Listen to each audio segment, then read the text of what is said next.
आज हम श्री शिव महापुराण के विद्वेश्वर संहिता का 13वां भाग पढ़ेंगे। बाकी सारे भाग हमारे चैनल के प्लेलिस्ट में आप वहां जाकर सुन सकते हैं। षड्लिंग स्वरूप प्रणव का महात्म्य, उसके सूक्ष्म रूप यानी ओमकार और स्थूल रूप यानी पंचाक्षर मंत्र का विवेचन, उसके जप की विधि एवं महिमा, कार्य ब्रह्म के लोकों से लेकर कारण रुद्र के लोकों तक का विवेचन करके कालातीत पंचावरण विशिष्ट शिवलोक के अनिर्वचनीय वैभव रूप का तथा शिव भक्तों के सत्कार की महत्ता।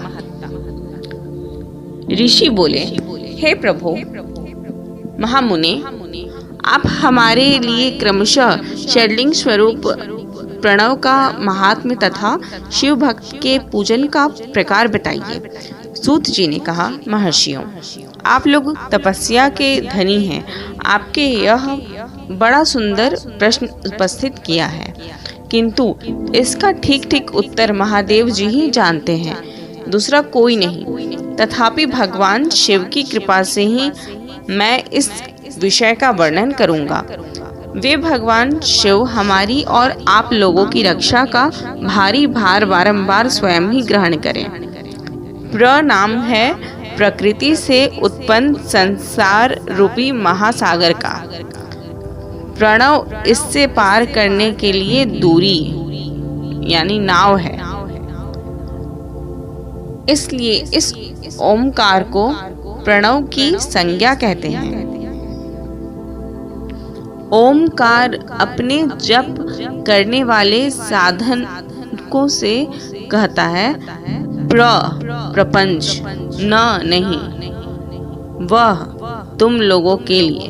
अतः इस भाव को लेकर भी ज्ञानी पुरुष ओम को प्रणव नाम से जानते हैं। इसका दूसरा भाव यो है,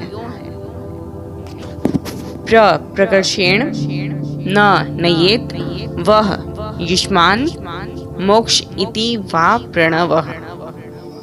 अर्थात यह सब तुम उपासकों को बलपूर्वक मोक्ष तक पहुंचा देगा। इस अभिप्राय से इसे ऋषि मुनि प्रणव कहते हैं। अपना जप करने वाले योगियों के तथा अपने मंत्र की पूजा करने वाले उपासक के समस्त कर्मों का नाश करके यह दिव्य नूतन ज्ञान देता है। इसलिए भी इसका नाम प्रणव है। उन माया रहित महेश्वर को ही नव अर्थात नूतन कहते हैं। वे परमात्मा प्रकृष्ट रूप से नव अर्थात शुद्ध स्वरूप हैं, इसलिए प्रणव कहलाते हैं। प्रणव साधक को नव अर्थात नवीन यानी शिव स्वरूप कर देता है। इसलिए भी विद्वान पुरुष उसे प्रणव के नाम से जानते हैं, अथवा प्रकृष्ट रूप से नव दिव्य परमात्म ज्ञान प्रकट करता है, इसलिए वह प्रणव है।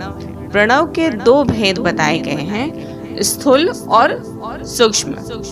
एक अक्षर रूप जो ओम है उसे सूक्ष्म प्रणव जानना चाहिए, और नमः शिवाय इस 5 अक्षर वाले मंत्र को स्थूल प्रणव समझना चाहिए। जिसमें 5 अक्षर व्यक्त नहीं है वह सूक्ष्म है, और जिसमें 5 अक्षर सुस्पष्ट रूप से व्यक्त हैं वह स्थूल है। जीवन मुक्त पुरुष के लिए सूक्ष्म प्रणव के जप का विधान है, वही उसके लिए समस्त साधनों का सार है। यद्यपि जीवन मुक्ति के लिए किसी साधन की आवश्यकता नहीं है, क्योंकि वह सिद्ध रूप है। तथापि दूसरों की दृष्टि में जब तक उसका शरीर रहता है तब तक उसके द्वारा प्रणव जप की सहज साधना स्वतः होती रहती है। वह अपनी देह का विलय होने तक सूक्ष्म प्रणव मंत्र का जप और उसके अर्थभूत परमात्म तत्व का अनुसंधान करता रहता है। जब शरीर नष्ट हो जाता है तब वह पूर्ण ब्रह्म स्वरूप शिव को प्राप्त कर लेता है। यह सुनिश्चित बात है।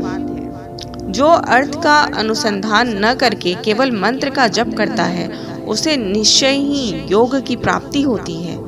उसने 36 करोड़ मंत्र का जप कर लिया हो, उसे अवश्य ही योग प्राप्त हो जाता है। सूक्ष्म प्रणव के भी ह्रस्व और दीर्घ के भेद से 2 रूप जानने चाहिए। अकार, उकार, मकार, बिंदु, नाद, शब्द, काल और कला, इनसे युक्त जो प्रणव है उसे दीर्घ प्रणव कहते हैं। वह योगियों के ही हृदय में स्थित होता है। मकार प्रयत्न जो ओम है वह अ, उ, म इन 3 तत्वों से युक्त है। इसी को ह्रस्व प्रणव कहते हैं। अ शिव है, उ शक्ति है और मकार इन दोनों की एकता है। वह त्रितत्व स्वरूप है। ऐसा समझकर ह्रस्व प्रणव का जप करना चाहिए। जो अपने समस्त पापों का क्षय करना चाहते हों उनके लिए इस ह्रस्व प्रणव का जप अत्यंत आवश्यक है। पृथ्वी, जल, तेज, वायु और आकाश, ये 5 भूत तथा शब्द, स्पर्श आदि इनके 5 विषय, ये सब मिलकर 10 वस्तुएं मनुष्यों की कामना के विषय हैं। इनकी आशा मन में लेकर जो कर्मों के अनुष्ठान में संलग्न होते हैं वे 10 प्रकार के पुरुष प्रवृत्त अथवा प्रवृत्ति मार्गी कहलाते हैं तथा जो निष्काम भाव से शास्त्र विहित कर्मों का अनुष्ठान करते हैं वे निवृत्त अथवा निवृत्ति मार्गी कहे गए हैं। प्रवृत्त पुरुषों को ह्रस्व प्रणव का ही जप करना चाहिए और निवृत्त पुरुषों को दीर्घ प्रणव का। व्याहतियों तथा अन्य मंत्रों के आदि में इच्छानुसार शब्द और कला से युक्त प्रणव का उच्चारण करना चाहिए। वेद के आदि में और दोनों संध्याओं की उपासना के समय भी ओमकार का उच्चारण करना चाहिए। प्रणव का 9 करोड़ जप करने से मनुष्य शुद्ध हो जाता है। फिर 9 करोड़ का जप करने से वह पृथ्वी तत्व पर विजय पा लेता है। तत्पश्चात पुनः 9 करोड़ का जप करके वह जल तत्व को जीत लेता है। पुनः 9 करोड़ जप से अग्नि तत्व पर विजय पाता है। तदनंतर फिर 9 करोड़ का जप करके वह वायु तत्व पर विजयी होता है। फिर 9 करोड़ के जप से आकाश को अपने अधिकार में कर लेता है। इसी प्रकार 9 करोड़ का जप करके वह क्रमशः गंध, रस, रूप, स्पर्श और शब्द पर विजय पाता है। इसके बाद फिर 9 करोड़ का जप करके अहंकार को भी जीत लेता है। इस तरह 108 करोड़ प्रणव का जप करके उत्कृष्ट बोध को प्राप्त हुआ पुरुष शुद्ध योग का लाभ करता है। शुद्ध योग से युक्त होने पर वह जीवन मुक्त हो जाता है, इसमें संशय नहीं है। सदा प्रणव का जप और प्रणव स्वरूपी शिव का ध्यान करते करते समाधि में स्थित हुआ महायोगी पुरुष साक्षात शिव ही है, इसमें संशय नहीं है। पहले अपने शरीर में प्रणव के ऋषि, छंद और देवता आदि का न्यास करके फिर जप आरंभ करना चाहिए। अकार आदि मातृका वर्णों से युक्त प्रणव का अपने अंगों में न्यास करके मनुष्य ऋषि हो जाता है। मंत्रों के 10 विध संस्कार, मातृ का न्यास, षड्शोधन आदि के साथ संपूर्ण न्यास फल उसे प्राप्त हो जाता है। प्रवृत्ति तथा प्रवृत्ति निवृत्ति से मिश्रित भाव वाले पुरुषों के लिए स्थूल प्रणव का जप ही अभीष्ट साधन होता है। क्रिया, तप और जप के योग से शिव योगी 3 प्रकार के होते हैं, जो क्रमशः क्रिया योगी, तपोयोगी और जप योगी कहलाते हैं। जो धन आदि वैभव से पूजा सामग्री का संचय करके हाथ और आदि अंगों से नमस्कार आदि क्रिया करते हुए इष्ट देव की पूजा में लगा रहता है, वह क्रिया योगी कहलाता है। पूजा में संलग्न रहकर जो परिमित भोजन करता, ब्राह्म्य इंद्रियों को जीतकर वश में किए रहता, और मन को भी वश में करके परद्रोह आदि से दूर रहता है, वह तपोयोगी कहलाता है। इन सभी सद्गुणों से युक्त होकर जो सदा शुद्ध भाव से रहता है तथा समस्त काम आदि दोषों से रहित हो शांत चित्त से निरंतर जप किया करता है, उसे महात्मा पुरुष जप योगी मानते हैं। जो मनुष्य 16 प्रकार के उपचारों से शिव योगी व महात्माओं की पूजा करता है, वह शुद्ध होकर सालोक्य आदि के क्रम से उत्तरोत्तर उत्कृष्ट मुक्ति को प्राप्त कर लेता है।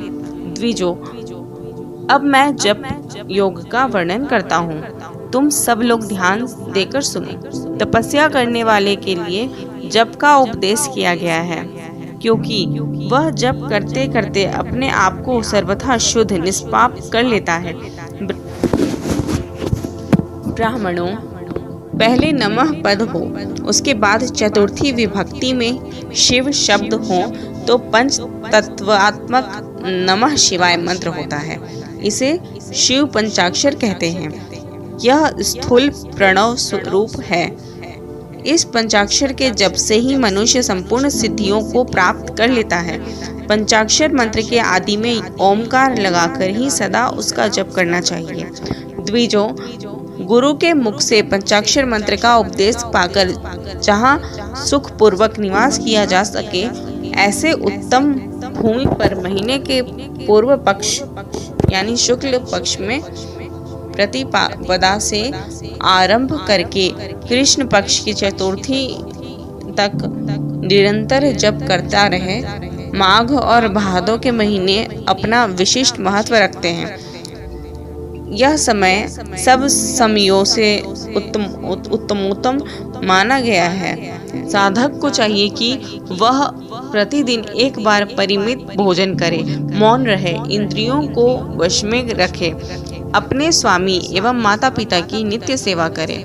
इस नियम से रहकर जप करने वाला पुरुष 1 सहस्त्र जप से ही शुद्ध हो जाता है, अन्यथा वह ऋणी होता है। भगवान शिव का निरंतर चिंतन करते हुए पंचाक्षर मंत्र का 5 लाख जप करके जप काल में इस प्रकार ध्यान करें। कल्याण दाता भगवान शिव कमल के आसन पर विराजमान हैं। उनका मस्तक श्री गंगा जी तथा चंद्रमा की कला से सुशोभित है। उनकी बाईं जांघ पर आदि शक्ति भगवती उमा बैठी हैं। वहां खड़े हुए बड़े बड़े गण भगवान शिव की शोभा बढ़ा रहे हैं। महादेव जी अपने 4 हाथों में मृग मुद्रा, टंक तथा वर एवं अभय की मुद्राएं धारण किए हुए हैं। इस प्रकार सदा सब पर अनुग्रह करने वाले भगवान सदाशिव का बारंबार स्मरण करते हुए हृदय अथवा सूर्यमंडल में पहले उनकी मानसिक पूजा करके फिर पूर्वाभिमुख हो पूर्वोक्त पंचाक्षरी विद्या का जप करें।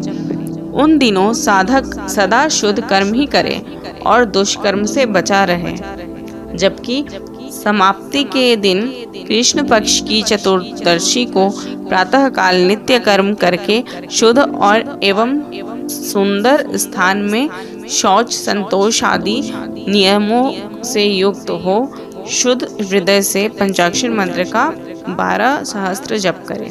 तत्पश्चात 5 सपत्निक ब्राह्मणों का जो श्रेष्ठ एवं शिव भक्त हो वर्ण करें। इनके अतिरिक्त एक श्रेष्ठ आचार्य प्रवर का भी वर्ण करें और उसे सांब सदाशिव का स्वरूप समझें। ईशान, तत्पुरुष, अघोर, वामदेव तथा सत्योजात इन 5 के प्रतीक स्वरूप 5 ही श्रेष्ठ और शिवभक्त ब्राह्मणों का वर्ण करने के पश्चात पूजन सामग्री को एकत्र करके भगवान शिव का पूजन आरंभ करें।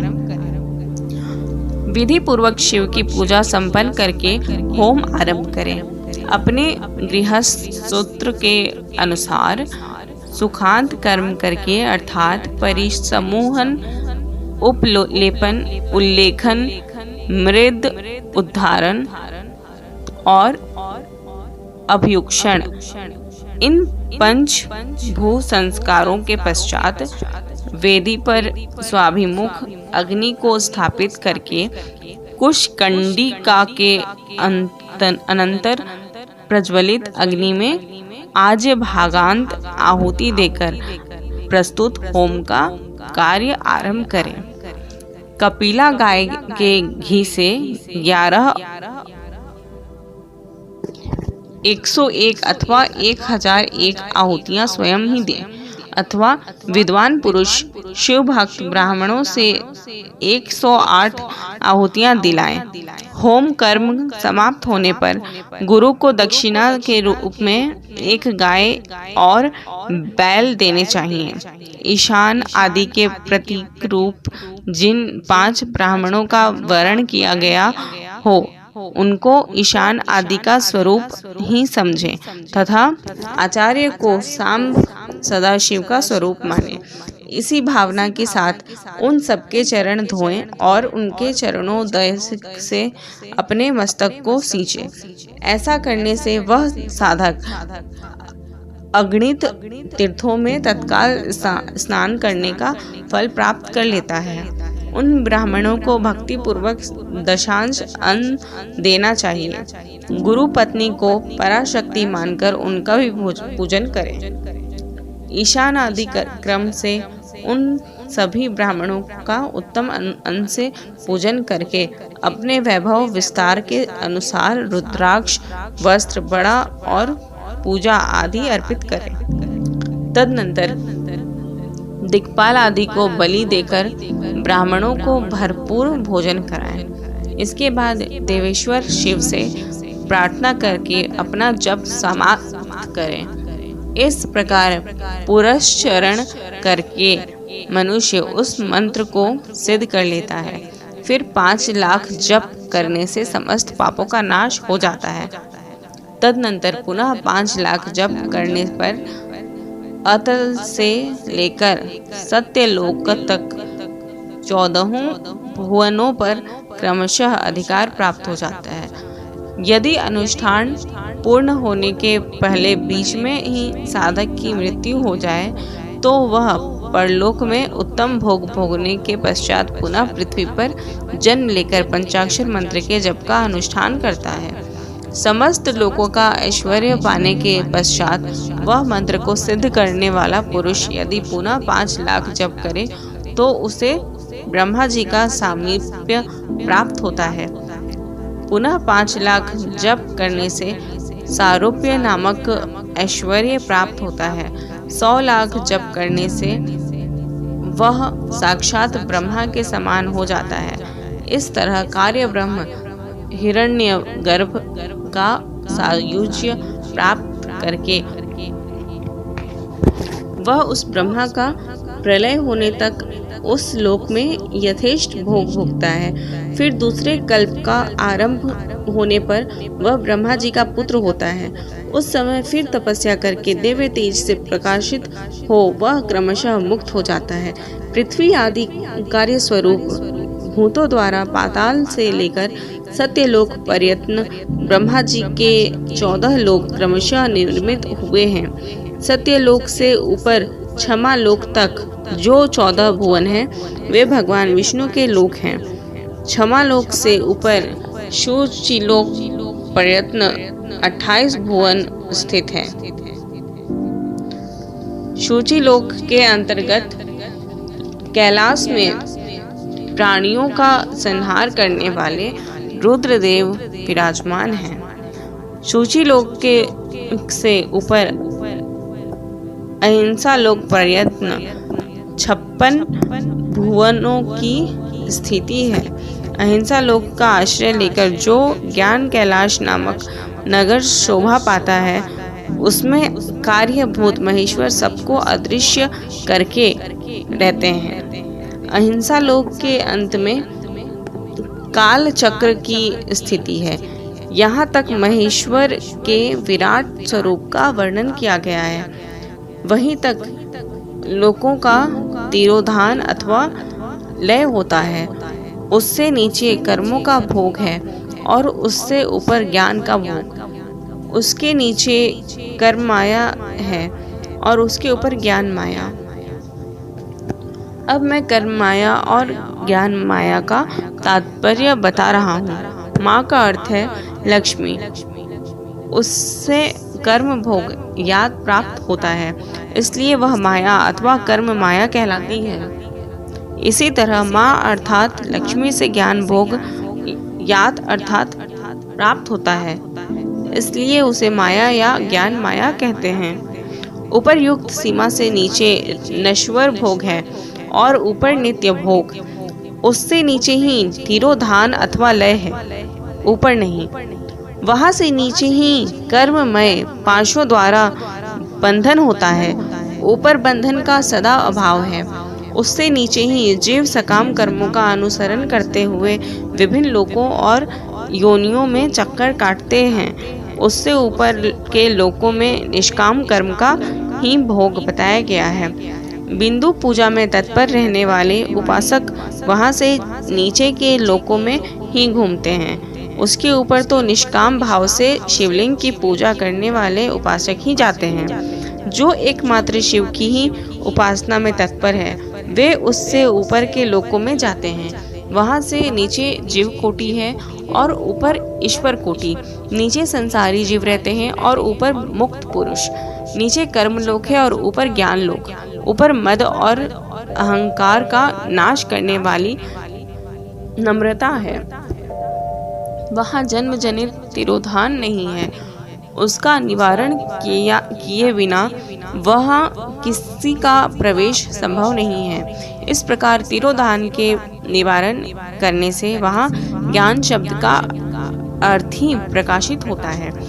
अधिभौतिक पूजा करने वाले लोग उससे नीचे के लोकों में ही चक्कर काटते हैं। जो आध्यात्मिक उपासना करने वाले हैं, वे ही उससे ऊपर को जाते हैं। जो सत्य, अहिंसा आदि धर्मों से युक्त हो भगवान शिव की पूजा में तत्पर रहते हैं, वे काल चक्र को पार कर जाते हैं। काल चक्रेश्वर की सीमा तक जो विराट महेश्वर लोक बताया गया है, उससे ऊपर वृषभ के आकार में धर्म की स्थिति है। वह ब्रह्मचर्य का मूर्तिमान रूप है। उसके सत्य, शौच, अहिंसा और दया ये 4 पाद हैं। वह साक्षात शिवलोक के द्वार पर खड़ा है। क्षमा उसके सिंग हैं, शम कान हैं। वह वेद ध्वनि रूपी शब्द से विभूषित है। आस्तिकता उसके दोनों नेत्र हैं। विश्वास ही उसकी श्रेष्ठ बुद्धि एवं मन है। क्रिया आदि धर्म रूपी जो वृषभ हैं, वे कारण आदि में स्थित हैं, ऐसा जानना चाहिए। उस क्रिया रूप वृषभ हारकर धर्म पर काला तिल शिव आरूढ़ होते हैं। ब्रह्मा, विष्णु और महेश्वर की जो अपनी अपनी आयु है, उसी को दिन कहते हैं। जहाँ धर्म रूपी वृषभ की स्थिति है, उससे ऊपर न दिन है न रात्रि। वहाँ जन्म मरण आदि भी नहीं है। वहाँ फिर से कारण स्वरूप ब्रह्मा के कारण सत्यलोक पर्यंत 14 लोक स्थित हैं, जो 5 भौतिक गंध आदि से परे हैं। उनकी सनातन स्थिति है। सूक्ष्म गंध ही उनका स्वरूप है। उनसे ऊपर फिर कारण रूप विष्णु के 14 लोक हैं। उनसे भी ऊपर फिर कारण रूपी रुद्र के 28 लोकों की स्थिति मानी गई है। फिर उनसे भी ऊपर कारणेश शिव के 56 लोक विद्यमान हैं। तदनंतर शिव समस्त ब्रह्मचर्य लोक हैं और वही 5 आवरणों से युक्त ज्ञानमय कैलाश है, जहाँ 5 मंडलों, 5 ब्रह्म कलाओं और आदि शक्ति से संयुक्त आदि लिंग प्रतिष्ठित है। उसे परमात्मा शिव का शिवालय कहा गया है। वही पराशक्ति से युक्त परमेश्वर शिव निवास करते हैं। वे सृष्टि, पालन, संहार, तिरोभाव और अनुग्रह इन 5 कृत्यों में प्रवीण हैं। उनका शिव विग्रह सच्चिदानंद स्वरूप है। वे सदा ध्यान रूपी धर्म में स्थित रहते हैं और सदा सब पर अनुग्रह किया करते हैं। वे स्वात्माराम हैं और समाधि रूपी आसन पर आसीन हो नित्य विराजमान होते हैं। कर्म एवं ध्यान आदि का अनुष्ठान करने से क्रमशः साधन पथ में आगे बढ़ने पर उनका दर्शन साध्य होता है। नित्य नैमित्तिक आदि कर्मों द्वारा देवताओं का यजन करने से भगवान शिव के समाराधन कर्म में मन लगता है। क्रिया आदि जो शिव संबंधी कर्म हैं, उनके द्वारा शिव ज्ञान सिद्ध करें। जिन्होंने शिव तत्व का साक्षात्कार कर लिया है अथवा जिन पर शिव की कृपा दृष्टि पड़ चुकी है, वे सब मुक्त हैं, इसमें संशय नहीं है।